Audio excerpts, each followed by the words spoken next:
So welcome everyone. I see mostly familiar faces, but if you've never come before, this program is run by Volunteers for Israel, which is the only organization in America that facilitates civilians working on IDF bases based on need, lifting morale, and just overall helping the Army with whatever they need. So I have an important announcement regarding that. I'm going to share my screen just for a second.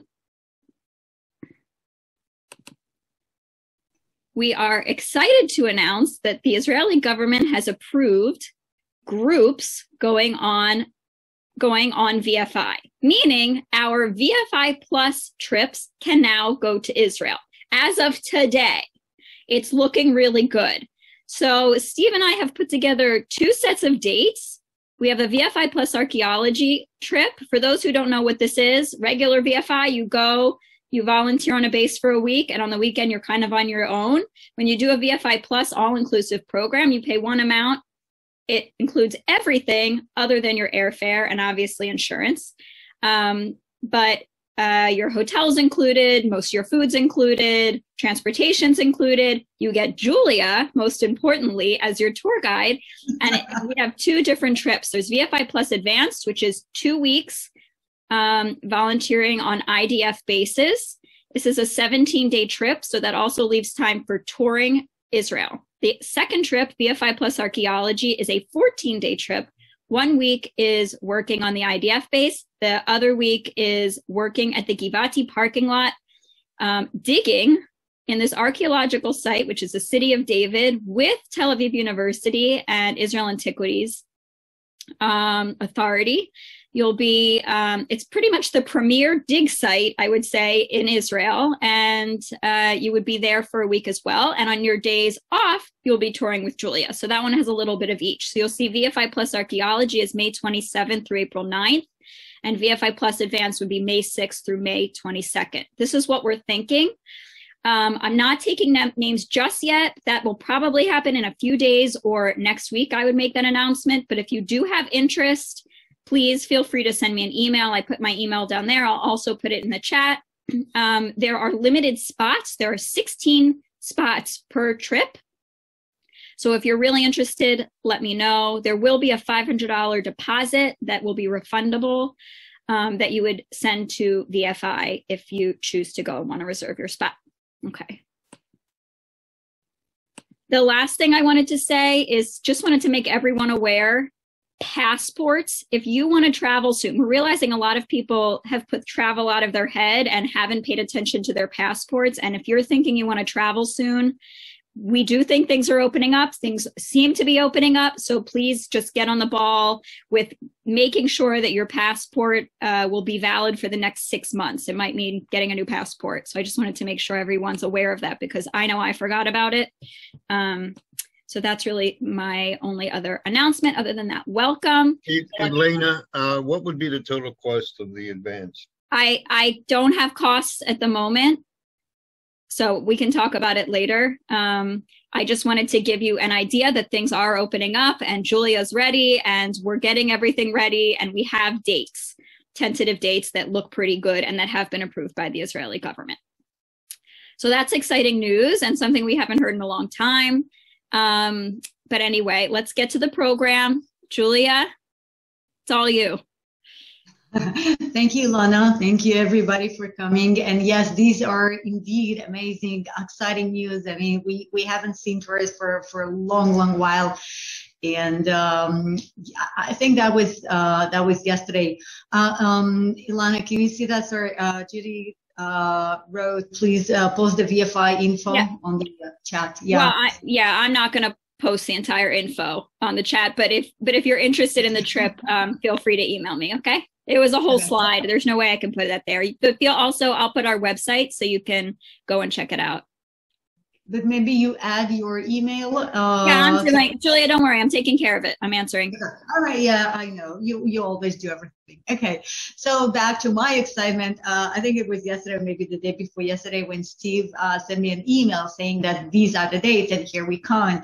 And this is so, wow. And he wrote something like, do you think you will be available? And my answer was, well, no matter when you come, I am available. I mean, guys, I see you over the Zoom for the last over a year, so no doubt I will do everything it takes to see it personally. Okay, so that's regarding the future, and right now I will start sharing my screen. Yeah, okay, that's here. Okay, can you see my screen now? Unexpected finds in ancient Yavne with Julie Newman. If you're new to the program, so I'm Julie Newman, I'm a tour guide. You have my email here, and this is a pay as you wish presentation, as always, and this is the PayPal address. Before I start the presentation, as you can see, it will be more or less mostly about wine. So if that would be a true, real tour, so the tour will end up in a winery. I mean, no way you can avoid winery after such a site. So just before I start talking about the site in ancient Yavne, next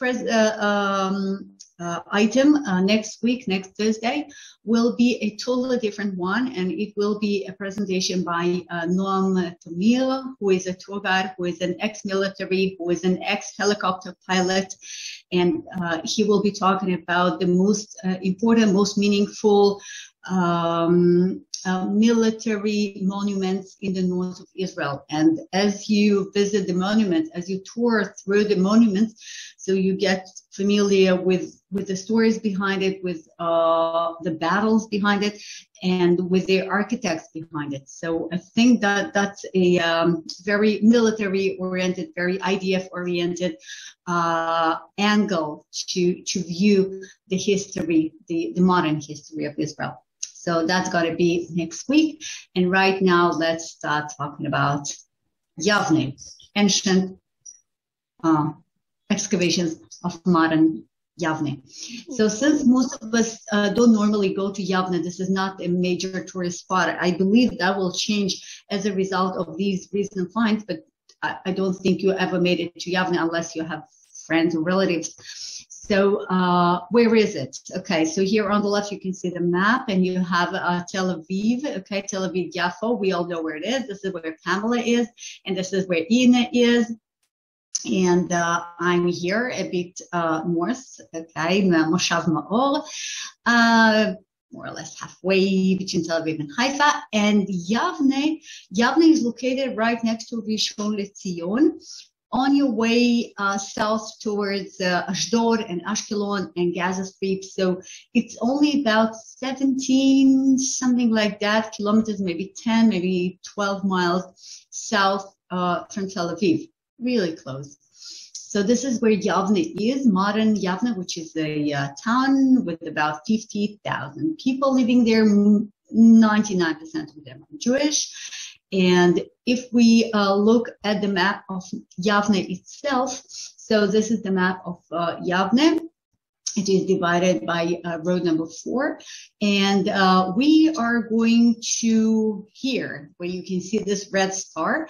This is the southeast corner of Yavne, and this is where Yavne used to be. I mean, Tel Yavne, the archaeological site, and the Arab village which used to be there with almost same name, Yavna. Okay, that's where it used to be. And from here, from this red star, Yavne started to develop immediately after the declaration of the independence, and it grew bigger and bigger and bigger, and it is still growing. So this is our site. Okay, you can see lots of bushes. You can see lots of cactuses of sabar, or otherwise sabres. And then you can see a little area of villas, and then major part of Yavne with, store buildings. And here, I hope you can see there is sort of a wide strip, and this is the railway. And obviously, this area between the bush and the cactuses, which is Tel Yavne, which is ancient hill of Yavne, the historical location of Yavne for the last 4,000 years or so. And the railway is empty. And this is where the municipality of Yavne wants to build a new neighborhood, which totally makes sense. Okay, you can see that between the hill and the villas and the railway, and on the other side of the railway, there is a lot of space, a lot of empty space, and Yavne is growing. And well, according to the law in Israel, and if you ever did any archaeological excavations in Jerusalem or elsewhere, so you know, according to the Israeli law, before you start building something, before you start creating a new, you have to perform archaeological excavations. And these are very, very small, very, very limited archaeological excavations, which are called, in Hebrew, it's Chafirot Hatzalah, which means the saving, the saver, okay, archaeological excavations. The idea is that before you start creating, you want to see what was here before. So this is something which will take place for 3 months in a row, unless nothing is found for weeks. But and then after 3 months, the Israeli Antiquities Authority has to decide whether the finds are meaningful enough to be preserved. And that means that the construction works will be stopped, maybe for a while, maybe forever. And therefore, nobody really likes it. I mean, people, private people, normally try to avoid archaeological excavations because, you know, you are trying to build your home. You are not into ancient history. But of course, if you have such a major project as an enlargement of a city, as creating a new neighborhood, so you cannot avoid it. And so they have started these little saving-oriented archaeological excavations, and those developed into the largest ever in Israel archaeological dig and archaeological sites. Okay, so I'm sure if you've ever been to Israel or you've read anything about Israel, you know that we're all about archaeology. We're all about archaeological sites and layers of civilization. But you've never ever seen such a huge archaeological site simply because it did not exist before these archaeological excavations. And we are talking about major projects, and we are talking about the largest industrial area ever found in Israel, the largest industrial area in the Middle East, one of the largest industrial areas in the Mediterranean. Okay, in at least the Byzantine period, which is early Christian period. And just before we dig in, okay, let's take a closer look at Yavne. So this is the same area with private houses, really nice rural community, mostly young families, highly recommended. About half of the population of Yavne is in their 20s or less. Okay, so if you have kids, you have endless amount of schools, kindergartens, children-oriented activities, and things like that. Over 60% of the population of Yavne is less than 40 years old. Okay, so that's a really young and prosperous community. This is the water tower of Yavne, very typical to Israeli towns with a grass lawn. So this is a central park of Yavne. Here, this is a memorial for the fallen soldiers in Yavne again. One of the major streets. I don't know how did they manage to take a photo with no cars. I mean, that never happens. I don't know, what did they do? Maybe that was Yom Kippur. And, well, this is just a well-known heart, another street sculpture there. And Yavne is very proud since, as I said, this is a very young community with many young people, with many kids. So they are very into sports activities and very much into bike lanes. So this is a sculpture, of course, which basically invites you to ride your bike and take care of your health and reduce air pollution. Before modern Yavne, as we know it since 1948, we have lots and lots of historical layers. Some of them are visible without any need of archaeological excavations. So the one on the left, this is another very typical structure which can be found all over Israel.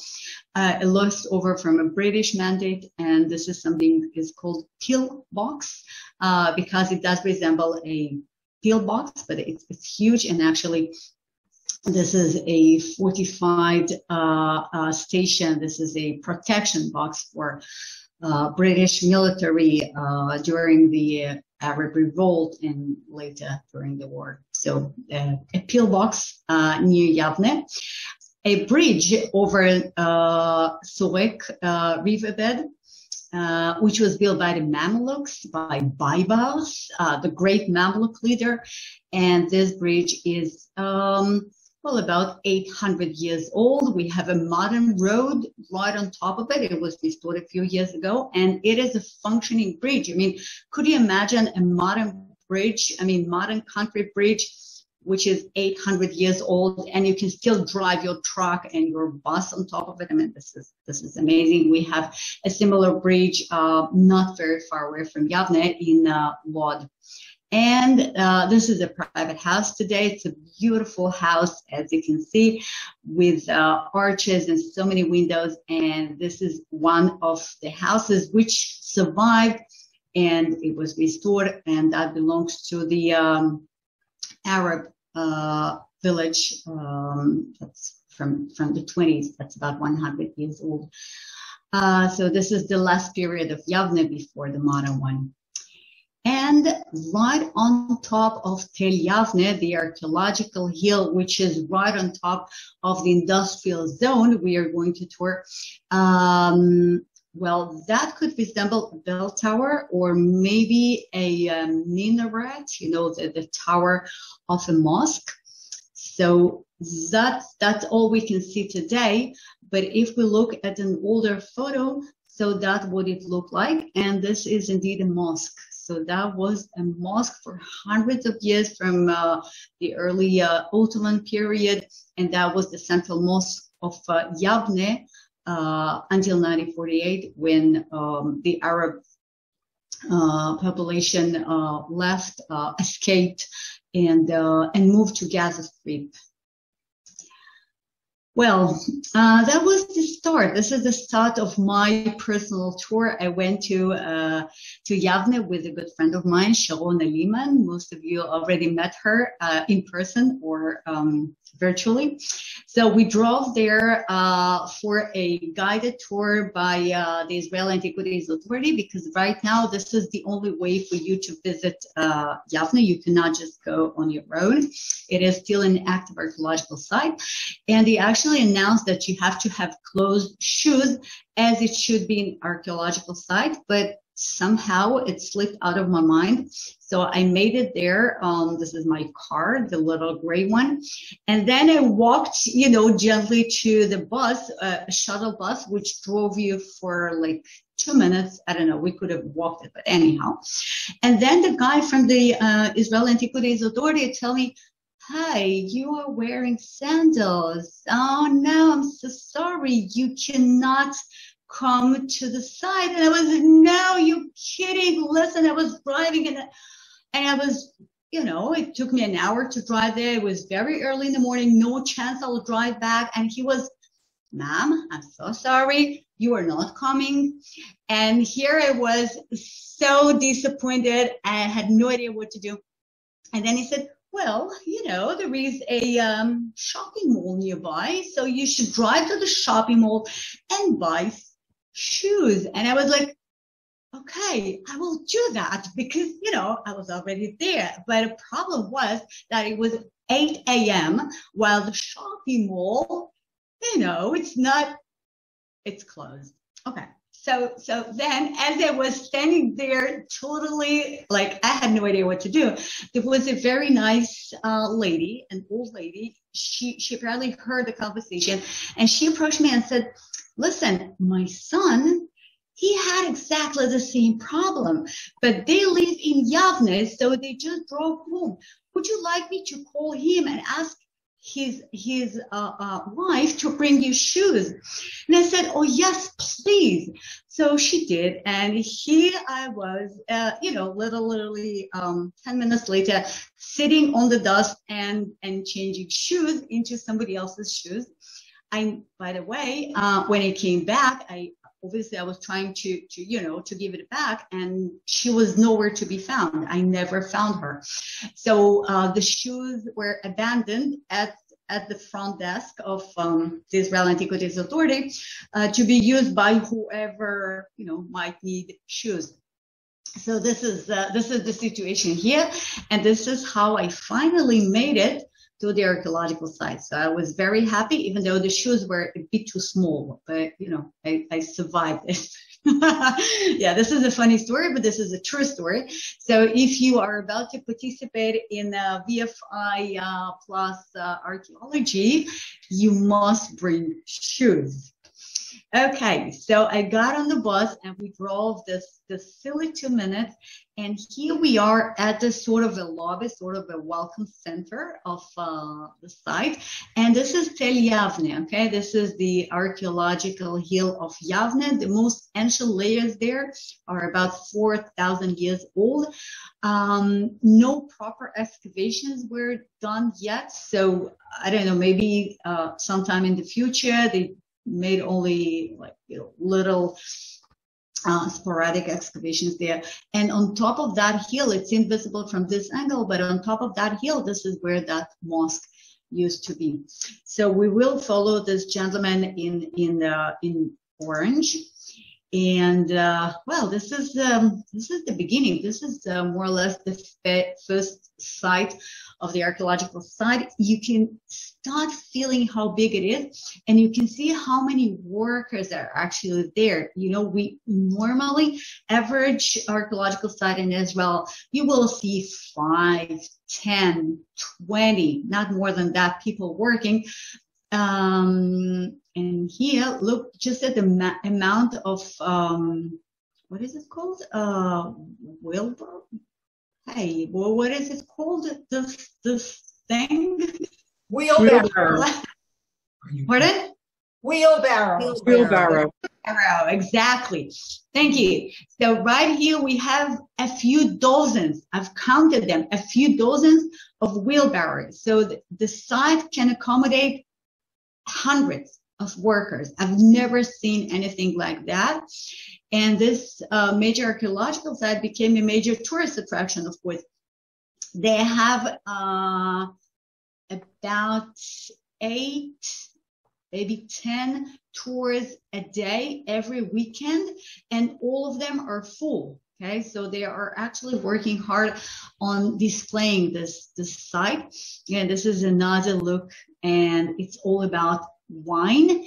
And the significance of Yavne is also the rabbis. Okay, so it's all about wine and rabbis. We will be back to the rabbis, or at least one of them, a bit later. And right now, let's watch a YouTube movie of 2 minutes made by the Israel Antiquities Authority. Let's see. I hope that will work. ברוכים הבאים למפעל הכי גדול בעולם לייצור יין מהתקופה הביזנטית מלפני 1,500 שנה. הוא נמצא כאן ביבנה בחפירה של רשות העתיקות. ייצרו כאן כמויות אדירות של יין. בהשוואה להיום אנחנו מדברים על בין 2 ל3 מיליון בקבוקים לשנה. יין שהיה באיכות כל כך גבוהה, משגיע לשולחן של קיסר ביזנטיון. כתוב שהיין היה קליל ולבן כשלג. הסנהדרין בחורבן בית המקדש השני גלתה פה ליבנה. בתלמוד כתוב שהחכמים ישבו בכרם די יבנה. והנה, אנחנו מוצאים עדויות ארכיאולוגיות לנוכחות כרם, תקופה הפרסית, ובתקופה הביזנטית. אז עוד לא מצאנו את יבנה וחכמיה, אבל מצאנו רמזים להיכן הם ישבו ודנו בסוגיות פה אנחנו מדברים על 5-6 גיטות מאוד מאוד גדולות ומאוד מפוארות גם. למשל, מה שאתם רואים פה מאחוריי, תא שמעוצב בטיח בצורת צדפה. האיכות של הדברים, הצורת הבנייה, הקישוטים פה, התכנון, הסדר, הדברים האלה הם לא מובנים מאליהם, וזה דבר שנורא הפתיע אותנו. למצוא 5 גיטות ענקיות, אחד ליד השני, זה משהו שהוא חדש לגמרי בעולם המחקר של עולם היין העתיק בארץ ישראל, וגם מעבר לכך. יין עזה בתקופה הביזנטית זו מותג, בדיוק כמו שתפוז ג'אפה גם מותג היום. הקנקן הזה היה כמו בקבוק קולה. מי שראה את הקנקן הזה... Can you hear me? I don't hear you. You can't hear me? You can't hear me, Julia? We can't hear you over the sound of this video. Can anyone hear me now? Yes. Yes, now. Julia, can you hear me? Yes, we hear you. Julia, well, I understand that something is wrong. Julia, can you hear me? You are muted. I cannot hear you for some reason. I've been trying to yell to Julia this whole time. I just stopped sharing. Julia. But I don't hear you. Can't hear. Can you hear anybody, Julia? I heard it. Write it in the chat for her. Okay, everyone else can hear me. I did. But I cannot hear you. Messaging her privately. The problem is here. Can you hear me now, Julia? Ilana? We can hear you. You can't hear us. Okay, you can hear me.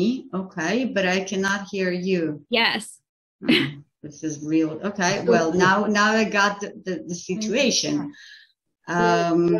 But I don't know how do I solve the problem. Sound it in again. Turn off the sound. Sign out and then you could not hear anything. Sign out and then back in. Okay. All right. Goodbye, everybody. Sorry, everyone. Whew! I was yelling Julia so many times over the. I'm glad you guys could hear me. And oh my God! I was just. Did you see me waving? I was like. Yes, you were very annoying. Sorry. But I get a sore throat. I'm sorry. I have a sore throat and I'm doing this. We could hear her very, very, but her voice was drowned out. I know. And I was just trying to get her to stop. She wanted to mute the video and that's what I think. Yeah. But she obviously something's wrong on her end. Oof. I couldn't have yelled any louder. Sorry, guys, to yell in your ears. She couldn't hear at all. So. I know, but I bothered the rest of you. I was apparently annoying. It was okay. I couldn't see you call me annoying, but apologies to you. Not annoying. Not annoying. I'm sorry. We only missed the couple of minutes that the video was on. Yeah, I know. Let's see what happens. Just so Julia knows, that's all we missed of her. Thanks, Harry. I know the yelling doesn't help my throat, but what else am I supposed to do? Well, at least we know our systems were working okay. Oh, man. That's good. We have 93 people. We have 93 people. I don't hear you. Do you hear me? Can't hear. Yes. Oy vey. Wait, she still can't? It's weird. Yes. That's never happened. No, it hasn't. Okay. So, Ilana, I can see that you can hear me and I cannot hear you. And yes, I can see the chat. I do see the chat. Yeah. But I would like to hear you guys. Okay. I don't know. Something is wrong. Me now? Can you hear me? Turn off the screen sharing and try again. Well, I'm not. The host disabled participants from sharing their screen. Yeah, no, okay, but I was supposed to be able to. Sorry, everyone. Okay. It's okay. It happens a lot. I know. I'm just apologizing. Don't worry about it. Well, I am sharing my screen. Can you see it? Yes. Okay. You can, and I do not hear you. So all I can suggest is Mark is saying. Keep talking. Mark, can you write that to her? Okay. Guys, I'm so sorry. I have no idea. Anyways, so if there is anything important, so please write it on chat and I will try to read it. And right now I will continue. Okay, Ilana? You can hear us, but we're not saying anything. Do something. So, do you hear me? now? Yes. Yes. Okay. All right. So I just wait. Can you hear us? continue. Can you So hear me? as I said, the whole thing is about wine and rabbis. Okay. Okay. So the archaeological site consists of 7 wine presses, which, as you can see, are 2 here, 2 here, 1 across the other. Sorry, everyone. I don't want her to start from the beginning. And they are called the twin wine presses. Then we have the major street, and then we have 2 other wine presses, which are again the twin wine presses. 7 wine presses. This is I know we never saw before in one location. You can see the size of it. And we are talking about a production of between 2 to 3 million bottles of white wine per year, which is huge. I mean, this is about the production of the largest wine making factory in modern Israel. Over 2 million bottles of white wine per year. And obviously it was not used locally. I mean, this is much more than we need. Okay, Ilana is calling me. Just a sec. Ilana. Hi.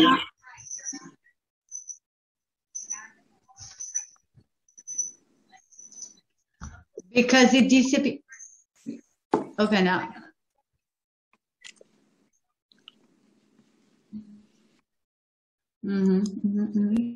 Modern technology, everyone.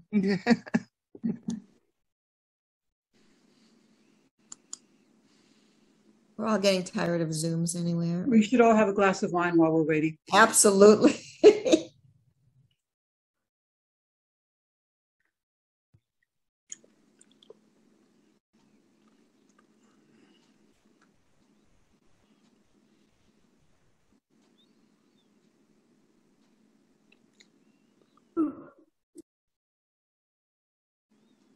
Don't go to sleep on us.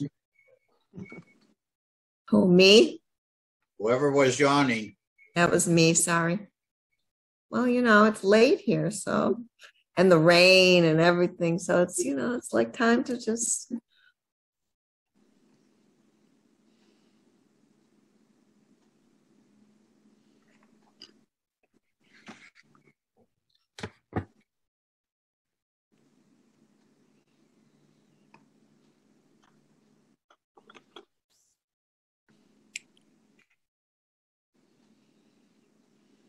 Do you hear me? Do you hear me?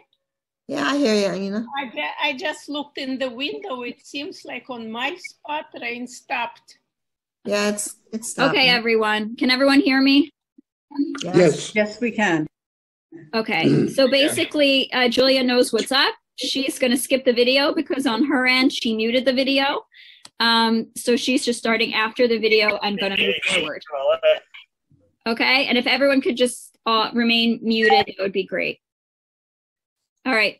Alana, what she did was instead of muting the audio from her video presentation, she muted her own audio. She didn't. We could hear her. Just, I'm sorry. I'm really. You're right. You're right. You're right. I'm going to have to mute everyone else and tell her to go ahead. All right. Thanks, everyone. Okay. So I was told to go ahead. So here I am. Okay. So after telling you how much wine they were making and how big it was and how important it was, obviously, let's see just for a sec why was actually the wine itself important. I mean, normally today we think of wine as pleasure, as, you know, something nice to do evening times or celebrations. But back then in the Byzantine period, again, about 15 centuries ago, we are talking about so much more than just a good time. So first of all, it is religion. We're talking about the Christian era. And as we all know, wine is an essential part of the Christian religion, which is obviously true for Judaism as well. But back then, the percentage of Jews was much, much smaller comparing to the Christian population. And so the major reason the major reason for winemaking was Christian religion. So this is first reason. Second reason is purification. We don't normally think about it because today we drink water, tap water. Some people like it. Some people prefer mineral water, but you can use simple tap water. Back then, it was not always possible because, as you know, we don't have much rainfall in Israel. Maybe right now there is rainfall in Tel Aviv, but generally speaking, we don't have rainfall at all for between 7 to 9 months a year. And as you know, Israel is a very hot country.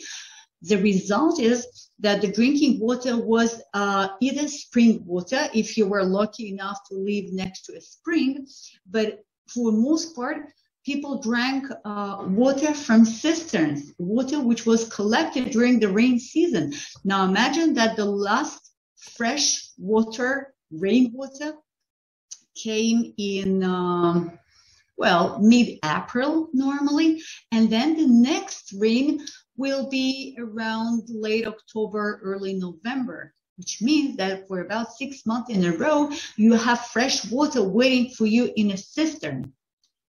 As you can imagine, we're talking about a lot of germs and a lot of microbes, and that water is not really drinkable.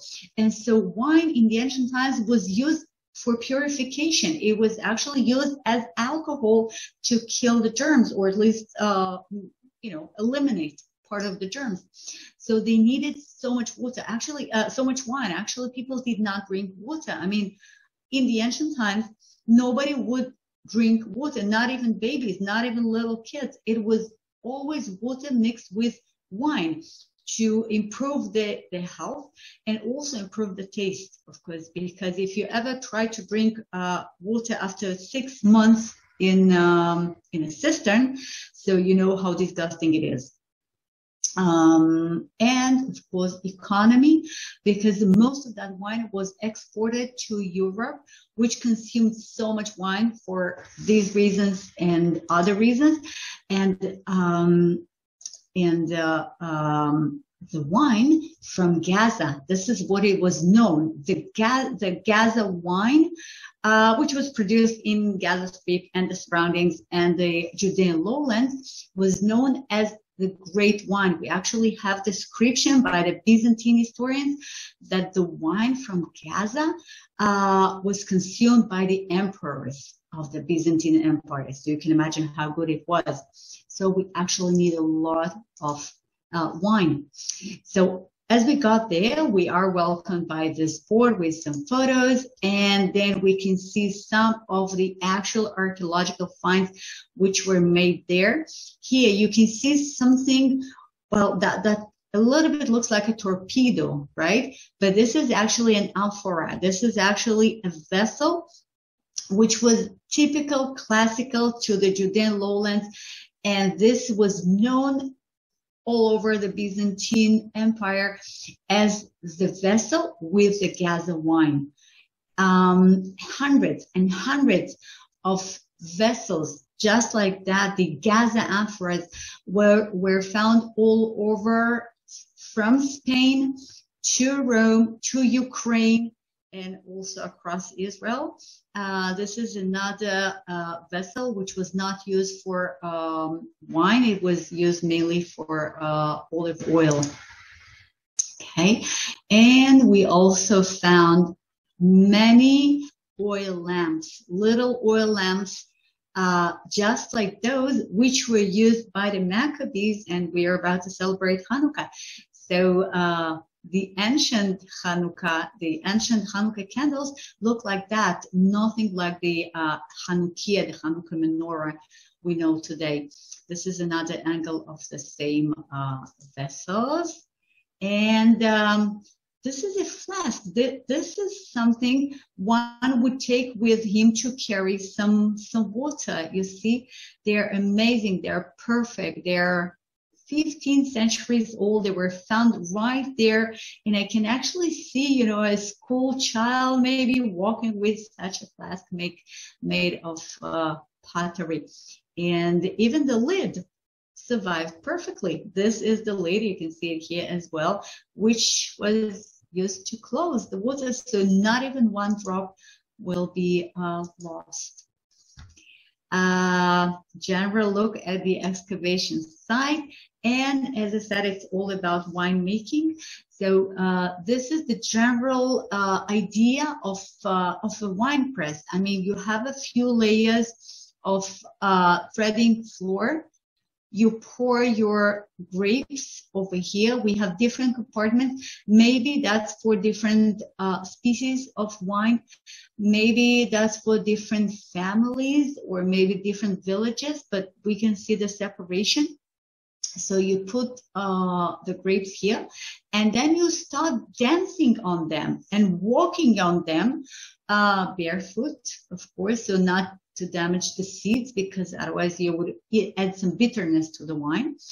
And then the juice will make its way down there into this open area, and this is where you will step on it even further, and then in the end you would use this screw to get the maximum out of the wine, and then the juice will make its way into the fermentation and the collection chambers, and from there you will place it in the amphoras, and then it will wait to be sold to the emperor of the Byzantine Empire. So that was the model, and this is what we actually see at the site. Now, we have wine presses again all over Israel, but this is the only place where these collection chambers are so perfect. You see, this is an octagonal shape, which is very difficult to achieve. Usually, you see such a shape in churches, in mosques, in monuments, in holy places, in places of memorial. But here we're talking about an industrial zone. Now, in here, you can see the main threading floor, and you can see the pipe, okay? Inside this pipe, there was another pipe made of lead, and you wanted the grape juice to come through the pipe and to be filtered and maybe began the fermentation in this lower chamber. But you did not want to get any dirt, any seeds, anything. So you would put a little piece of a plant, a very typical Israeli plant called sira kotsanit. It's just a thorny bush, and that would be the natural filter for your grape juice. Here at this lower part, you can see that there are more than one octagonal shaped cisterns. And okay, that's just another view. We are walking around the site, and we see more and more of this threading floors and the cisterns, and that's another view. And well, you see how delicate it was, how perfect it was, and how amazingly well it survived, because this is one of these octagonal shaped collection chambers. And here in this corner, we don't see that much. So here we can see better. We have an opening. So this is where you would pour your juice. Yeah, you can see it from a different angle. And then you would put the amphora at the footsteps of it. And then you would fill the amphora with wine without losing even one drop. Now, it is an industrial complex, but it is also art as well. You can see this decorative addings. Everything is made of a local limestone, but this shell-looking adding is actually plaster. There are 4 of those, and this is the one and the only place in Israel where such shaped looking, shell looking decorations were found. We have no idea what was it used for. Maybe just decoration, maybe something was placed here because you can see that it looks like a sort of a shelf, but somebody was really working hard here. And we are talking about, again, just industrial complex. So it was incredibly wealthy. It was incredibly meaningful for the locals. Now, as we walk along the main street, the main street which used to cross the complex and divide it into two parts, you can see these basements of pillars. There is a suggestion that maybe there was a church here. Maybe this industrial complex was so big, there were so many people working here. Maybe it was so meaningful for the economy of the locals. So they even built a church. This is an interesting possibility, I believe. The whole thing was exported through this location. This is Yavne Yam, Yavne by the sea.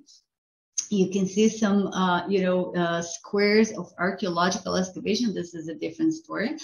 But the reason why I want you to see it is because that's where the port used to be, the private port of Yavne. And through that port, the wine was exported all over, maybe not the world, but at least the Mediterranean. So Yavne Yam is located about 5 kilometers northwest of Yavne, and there was a direct road which connected the two sites. Some of the archaeological excavations, archaeological finds, which were made in Yavne Yam, now they are on display in Kibbutz Palmachim. You can see this beautiful mosaic floor, and you can see some of these special amphoras, special vessels known as the vessels of Gaza wine, which was a brand, an internationally known brand, just like Jaffa oranges. We still know the Jaffa oranges, even though there are no oranges in Jaffa today. So Gaza wine was so well known, even though, as we can see today, most of it was made in Yavne. Now, we did not invent the reuse, because after you use the amphora once, you cannot use it again, because some of the wine will penetrate into the vessel itself, into the clay, into the pottery. So you can't reuse it for wine. So what do you do with it? Well, you can use it to grow fish, okay? Not that type of fish, but the old and reused amphoras were used by fish to lay their eggs, and it was also used as beehives. This photo up on top with the beehives, this is a photo which I took in the Emirates, where the Bedouins in the oases still use beehives, which are some of them made of palm trees and the other made of pottery. And so even the amphora were used for wine and then for fish and bees. And then in the mid-7th century, the Byzantine, the Christian era come to its end, and the Muslim era starts. So no more wine. As you know, Muslims do not drink wine. And so this is one of these huge and beautiful and perfect wine cisterns, which is full. Can you see that? Full of broken pottery. So that broken pottery belongs to the broken amphoras, and that was the end of the industrial complex. No more wine, no more industry. It was abandoned by the Muslims. But after all that, I think we should drink some wine. So imagine. A mosaic floor, which was found there, was relocated just recently next to a community center in modern Yavne. So we drove there. It was just placed here. You see, this is very temporary, but this is the mosaic floor.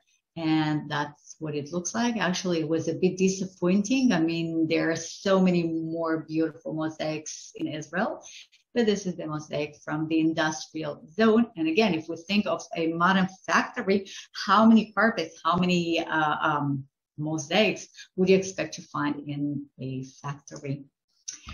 And from here, we will be driving another 3 minutes maybe, and we will make it to our last destination for the tour.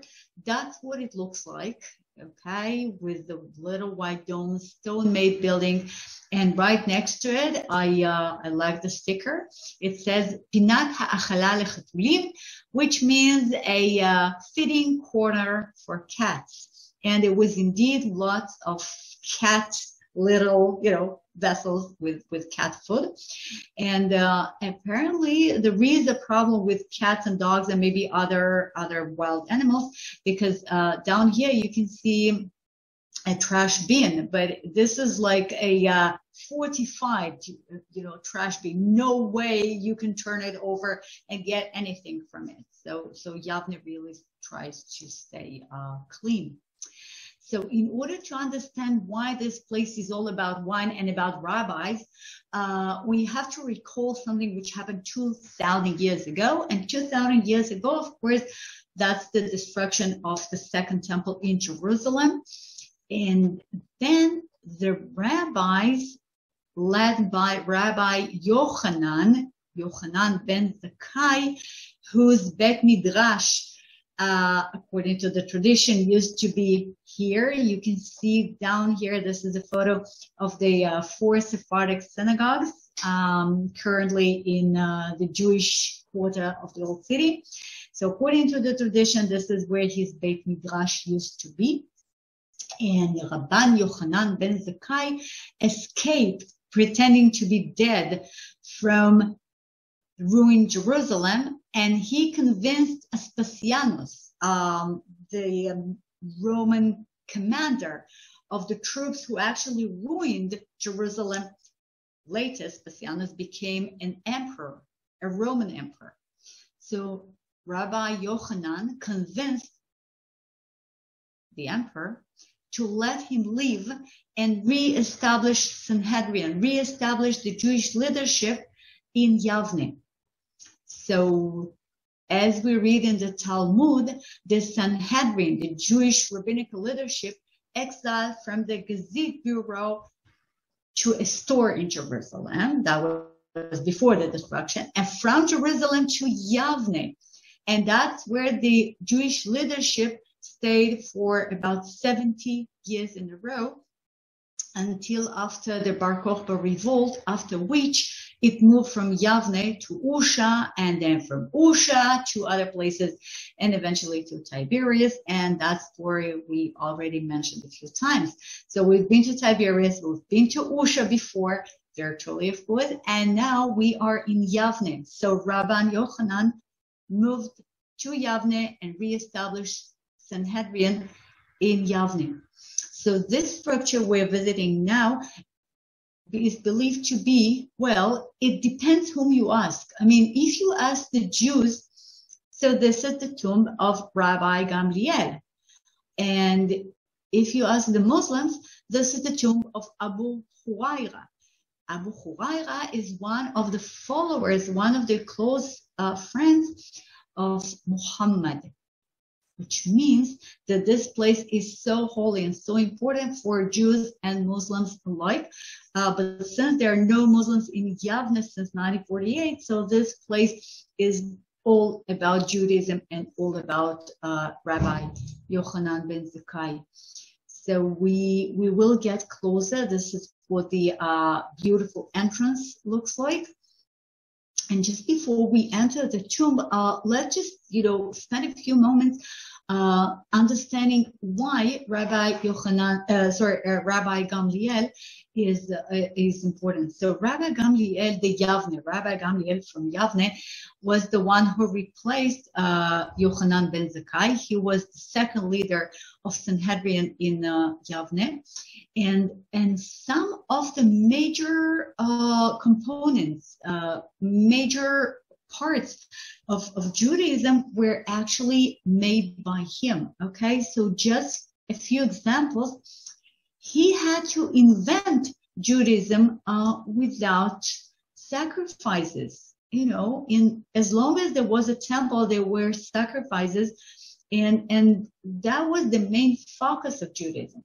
So after the destruction of the temple, when there were no more sacrifices, he had to reinvent Judaism. He had to replace sacrifices by something.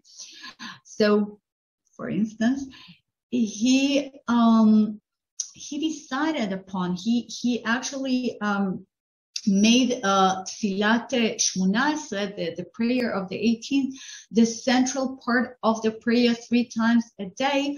And every Orthodox Jew who would pray Shacharit, Mincha, and Arvit, the 3 daily prayers, will say the Tfilat Shmona Esrei. This is the replacement of the sacrifices in the temple, and this is something Rabbi Gamliel invented. We all celebrate Passover, and we're all familiar with a Passover Seder plate. And this is something which was invented by Rabbi Gamliel. And he was also the one who finally decided, you know, there was this long disagreement between Shammai and Hillel, and then their disciples and followers. So Rabbi Gamliel in Yavne said, okay, that's it. We will do as Hillel said. That was the end of this disagreement. And since, again, we're approaching Hanukkah, Hillel said that we have to light 1 candle day 1 and then 2 candles day 2, etc. While Shammai said, no, we have to do exactly the opposite. As we all know, we light 1 candle day 1 and then 2nd candle day 2, according to Hillel. Why? Because Rabbi Gamliel said that this is what we should do. So you see, our modern Judaism is actually influenced, you know, by Rabbi Gamliel. So let's walk into his tomb. So here we are inside. We are walking further. And that's what the inner room of this building looks like. You can see there is a little white sort of a wall, okay, which separates the room into 2 parts, which actually separates this sarcophagus, this coffin, into 2 parts. So one side is for men and the other side is for women, something which you're very much familiar with. And here we are at the men's section. There are always people there, 24/7. People are sitting there, praying there, reading the scriptures. It is a very active, I would say, you know, functioning tomb.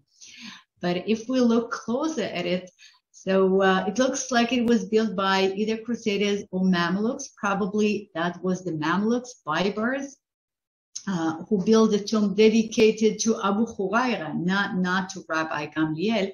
So this is a structure which is about 800 years old. And we have some typical Mamluk features, architectural features to it, and typical Crusader one, maybe. These arches above the entrance, which are typical classical Crusaders, they were taken from a Crusader cathedral, which used to be in Yavne, and then they were placed here, because if you look at it carefully, you see that they're actually disconnected. You can tell that the person who built the wall here is not the same person and not at the same time as the arches above these windows.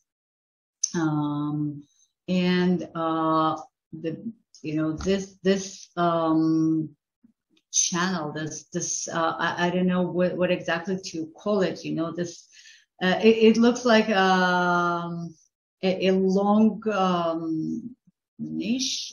I don't know, this thing on the right, that used to be the place to wash your hands and legs and elbows and face before you enter the tomb, when it was possessed by Muslims. Something very, very similar you can see in front of mosques and holy Muslim tombs all over the world. So there used to be taps all over here, and then they were removed when the Muslims left, and the Jews do not wash hands and legs before entering a tomb of a tzaddik. But the structure is definitely Muslim. So we don't really know whose tomb it is. Maybe Rabbi Gamliel, maybe Abu Huraira, maybe somebody else. But this is one of the reasons for the religious Jews to visit Yavne, actually the main reason. So we have, let's say that this is indeed the tomb of Rabbi Gamliel, the one who reinvented Judaism with no temple. And thanks to him, we are going to light the Hanukkah candle in a proper way. So after having all these historical, archaeological sites, I think we deserve something sweet. So we will go to a cafeteria, which says great waffle, okay, with whipped cream and ice cream and chocolate. And that's it. And we are ready to drink some wine or coffee. So thank you for joining me. I apologize for whatever happened to Zoom. I cannot hear you. I will read the chat, and I hope next time it will work better. And next time it will be Noam Tamir talking about the monuments, the military monuments in the north, and hopefully his Zoom will work better. So thank you all for joining me, and I hope to see you soon. Archaeology plus whatever. Okay, I will stop sharing. Okay, Julia, you still can't hear me, I'm guessing. Okay, well, thank you, everyone. Right. It was interesting. Okay, I'm glad. Okay, Gail, can you give us the little Yavne YouTube clips address? Yeah, it's how do I know I can? Okay, wait a sec. I can. Julia's going to be going through the questions now. I think that's what's happening. Just copy it and place it on the chat. Okay. Miracles of technology. Oh, I think she's giving us the YouTube. Okay. The YouTube is on the chat. All right. Now let's see. Where are the questions? What were the questions after this thing? I'm going to call her. Right. Okay. Mark, that's why you have the prayer for Geshem rain in the fall Sukkot. Exactly. Because we always need some water. We always need more water, right? Ilana, you're calling me. Just a minute. Hello. In case you need it, because I'm sure you missed some of the questions. So I just wanted to be here in case you needed it. That's all. Okay. Sure. I'm not sure how to work. I'm going to mute myself. Okay. No, I don't think I missed anything because I can see the. You can see all of them. If I do, so let me know. Okay.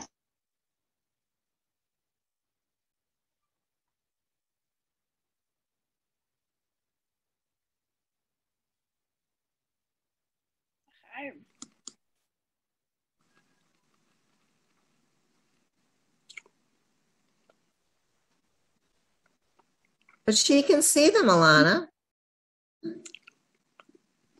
When she signs off and sign back on, you can lose a bunch of stuff in the chat.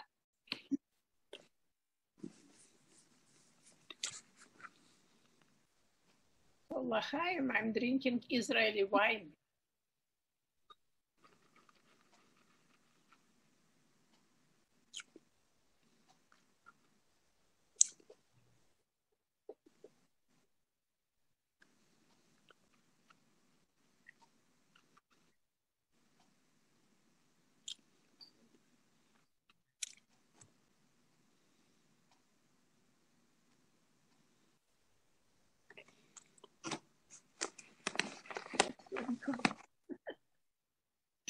Okay, well, as you know, Ilana is amazing. So now we hold our cell phones and we look at the chat. This is amazing. Okay, so Susan, why produce white wine rather than red? No, they did produce both, but in this case, probably it was all about white wine, and that's we know that because when you do the chemical analysis of the amphoras of this vessels. They found only the leftovers of white wine. You can actually tell the difference. I mean, not me, but a chemist, a specialist. So it seems like they made only or mainly white wine there. Harry, did they use lead pipes or perhaps clay pipes? Well, they did use lead pipes because we know that again because some leftovers were found there and some lead pipe were actually found there.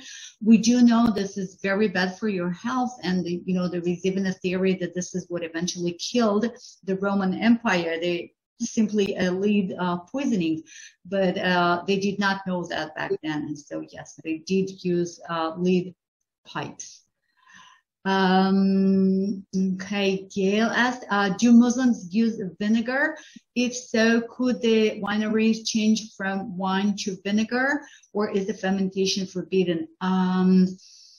This is an interesting question. I know that they do use vinegar. They do not use wine, of course. So yes, there is fermentation. You have to wait much longer. You need different conditions, and you need much less, obviously, vinegar comparing to wine.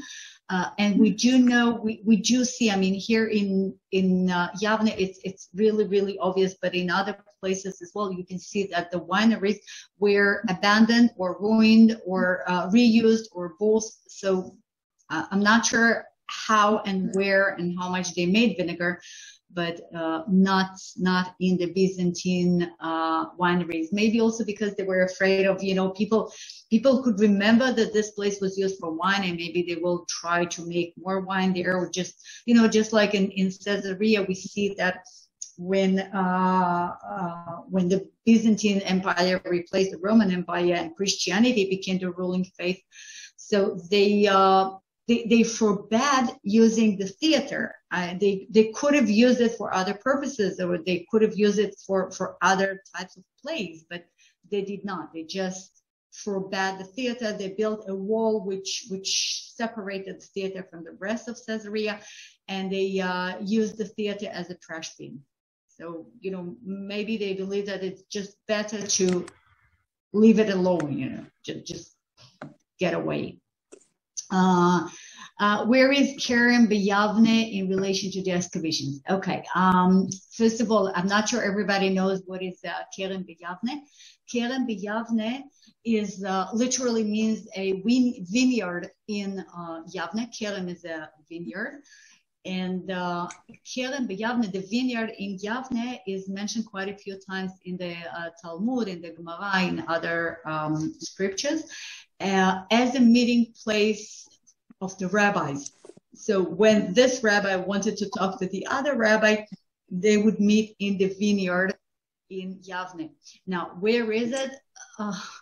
There is no answer to this question, because obviously vineyard is a just plants. So there are no archaeological evidences.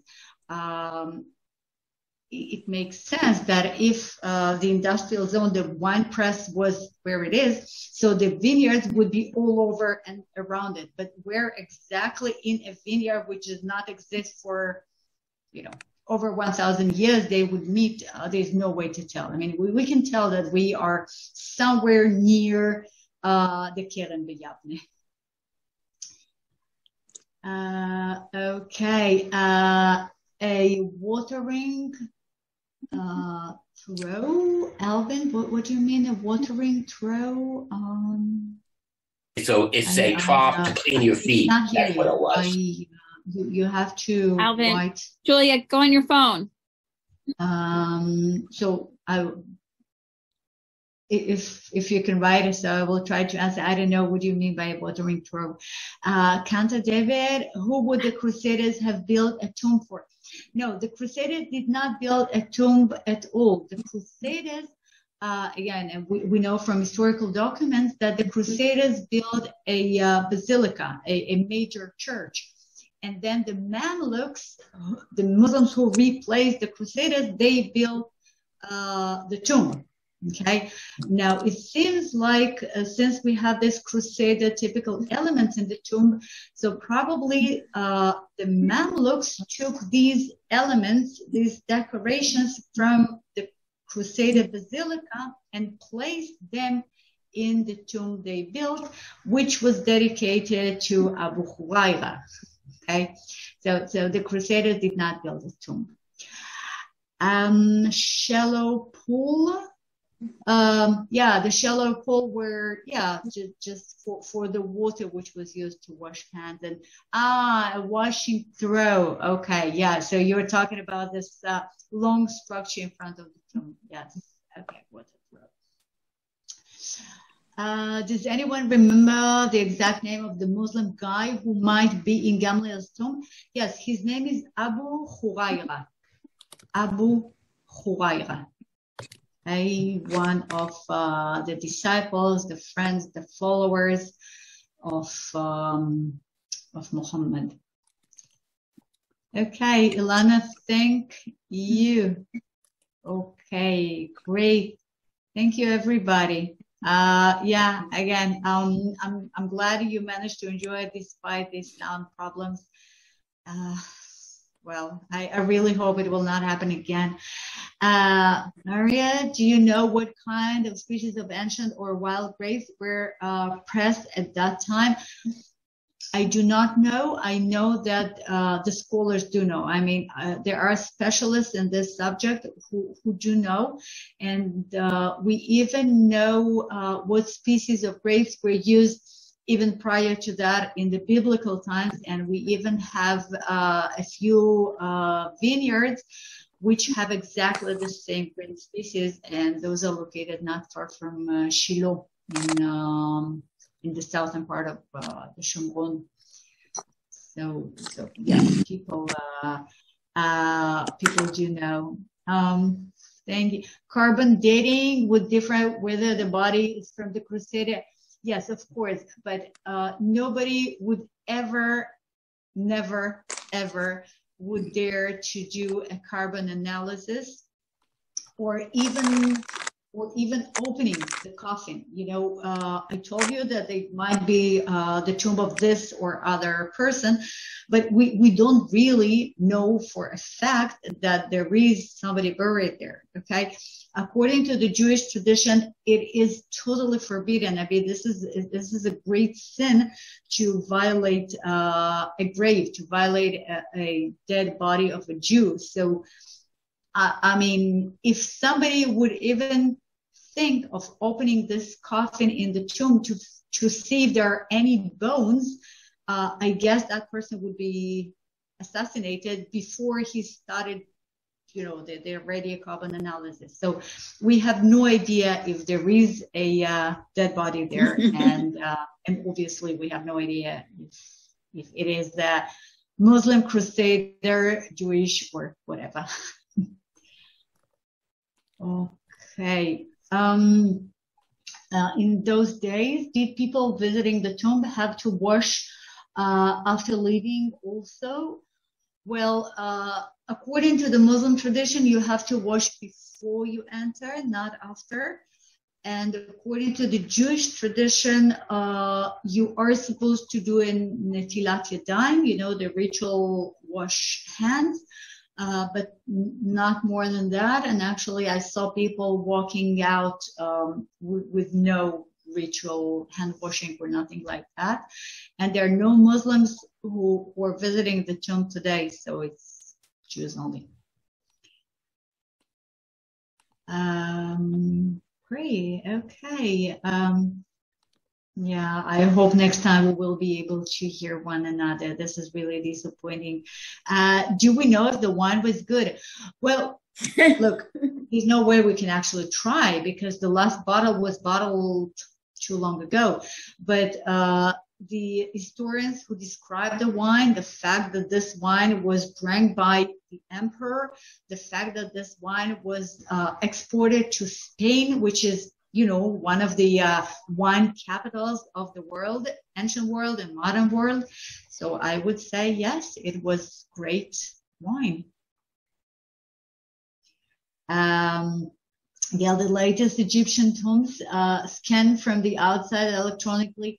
Right. No, this is nothing which can possibly be done. I mean, I was often asked about the tomb of King David, you know, the traditional tomb of King David on Mount Zion.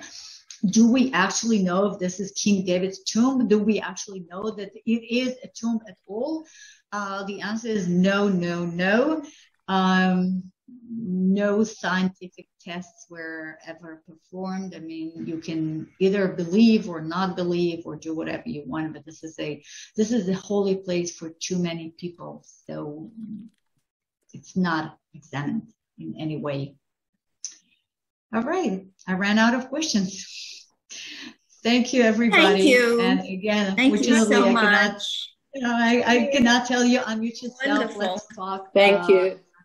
Surely here is Israeli wine. So I will be leaving now. Thank you, everybody. Excellent presentation. Thank you, Ilana. Wonderful. Yeah, you are.